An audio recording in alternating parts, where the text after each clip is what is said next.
2 সপ্তাহ ধরে আগুন জ্বলছে, কিন্তু দেখার কেউ নেই। প্রায় 3 একর জায়গার উপর রাখা বর্জ্যের ভাগাড়ে 2 সপ্তাহ ধরে আগুন জ্বলছে। আগুনের কালো ধোঁয়ায় আশেপাশের কয়েক কিলোমিটার এলাকায় ছড়িয়ে পড়েছে দূষণ। 10-15 দিন ধরে এই অবস্থা, সব দিকেই শ্বাস নিতে কষ্ট হয়, চোখ পুরে ভাত খাইতে পারি না, গন্ধে শুইতে পারি না, গমে চোখ পুরে, গমার গেলে চোখ পুরে। আজকে 10-15 দিন ধরে শোয়া যায় না, বাড়ি খাওয়া দাওয়া যাইতেছে না, খুবটা মিস্ত্রি গন্ধ, ঘুমে চোখ পুরে।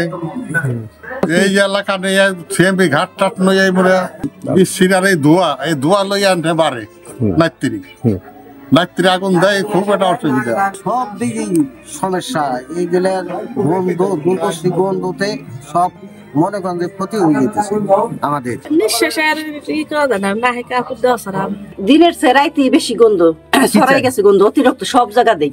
আমাদের দাবি বন্ধ করলে বেশি ভালো হয়। ধোয়া হইতেছে, ধোয়ায় আমার এলাকার লোকজন অনেক অসুস্থ হয়ে গেছে। অলরেডি 2 জনকে হাসপাতালে ভর্তিও করছে। আমাদের একটা হাসপাতাল আছে, আমাদের একটা মাদ্রাসা আছে, আমাদের এলাকার মুরব্বীরা সব অসুস্থ হয়ে যাইতেছে। এটা একটু দূরত্ব পদক্ষেপ না নিলে আমার এলাকার লোকজন মারা যাবে। এটা এত দুর্গন্ধ, মানে আমাদের বাসায় যত পোলাপান টোলাপ আছে এই গন্ধে এরা বমি করে, বুঝলেন। আমরা তো বয়স হয়ে গেছে, আমরা তো মাস্ক পরে থাকি, ঠিক আছে, আর বাচ্চা কাচ্চা মনে করেন থাকতে পারছে না, বিশাল সমস্যা। ফরিদপুর পৌরসভার আদমপুর এলাকায় পৌরসভা বর্জ্য প্রক্রিয়াকরণ এলাকায় এই ঘটনা ঘটেছে। স্থানীয়রা জানায় এতে ক্ষতির শিকার হচ্ছেন প্ল্যান্টের উত্তর অংশে 3 গ্রাম সহ নদীবন্দর এলাকার বাসিন্দা ও ব্যবসায়ীরা। পোড়া পলিথিন, প্লাস্টিক সহ অন্যান্য দ্রব্যের তেজস্ক্রিয়ায় চোখ জ্বালাপোড়া সহ শ্বাসকষ্টে ভুগছেন বলে অভিযোগ স্থানীয়দের। যান্ত্রিক মহোদয় বলছে আমরা তাৎক্ষণিক গাড়ি নিয়ে চলে আসছি, আমাদের অফিস অর্ডার দিচ্ছে, করতেছি আমরা কর্তৃপক্ষের জানাবো যে ফায়ার সার্ভিস যদি ভালো হয়। এটা আমাকে দ্বারা আমরা কি করবো, আমাদের তো মোটর নাই, পাইপ বড় পাইপ নাই, স্পিরিট হচ্ছে না, এই কারণে পারতেছি না।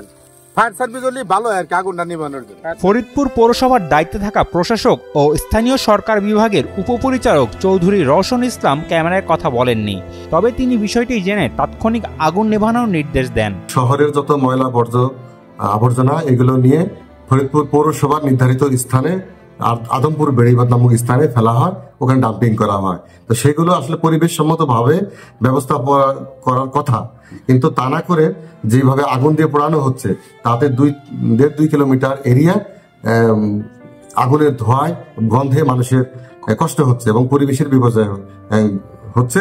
আমি সংশ্লিষ্ট যারা এই কাজে জড়িত তাদের সবার সাথে কথা বলে আমি এই বিষয়টা সমাধান করার চেষ্টা করব। ফরিদপুর থেকে মোহাম্মদ নূর ইসলামের পাঠানো তথ্যচিত্রে ডেস্ক রিপোর্ট, শাহেদ আলম ফাহিম, কালের কণ্ঠ।